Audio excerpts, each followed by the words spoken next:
இயக்குனர் ஸ்ரீதரை யாராலும் மறக்க முடியாது. திடீரென்று ஒரு நாள் சுருட்டி போட்டது பக்கவாதம் என்ற பயங்கரமான நோய்.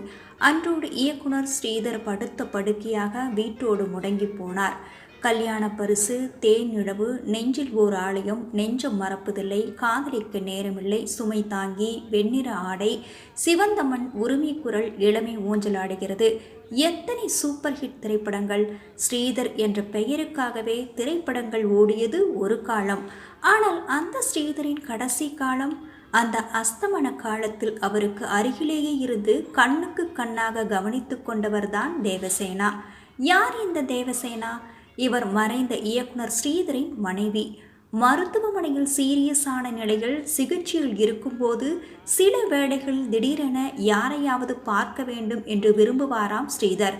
உடனே தேவசேனா ஸ்ரீதர் பார்க்க விரும்புகிறவர்களை தொலைபேசியில் தொடர்பு கொண்டு, சார் பார்க்கணும்னு ஆசைப்படுறார், கொஞ்சம் வர முடியுமா என்று பணிவோடு பரிதாபமாக கேட்பாராம்.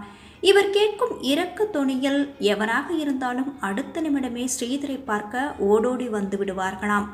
கணவரின் அன்புக்குரிய அந்த நண்பர்களை வரவழைத்து அவர்களை கணவரோடு பேச வைத்து கணவரின் கடைசி நிமிட எதிர்பார்ப்புகளையும் சிறப்பாகவே பூர்த்தி செய்த புண்ணியவதி ஸ்ரீதரின் மனைவி தேவசேனா.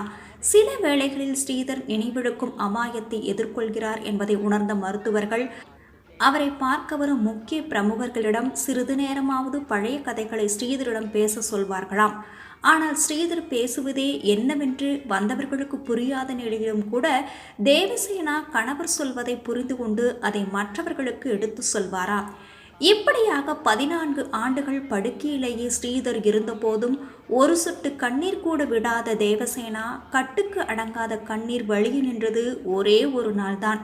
அது ஸ்ரீதர் இறந்த 2008 அக்டோபர் 20 மட்டும்தான். மனைவி என்பவள் தெய்வமாகலாம். ஆம், ஸ்ரீதரின் சுமைதாங்கி பாடலை கொஞ்சம் மாற்றி பாடிக்கொள்ளலாம். மனைவி என்பவள் தெய்வமாகலாம், வாளை போல தன்னை தந்து தியாகியாகலாம், உறுதியோடு மெழுகு போல ஒளியை வீசலாம். மனைவி என்பவள் தெய்வமாகலாம்.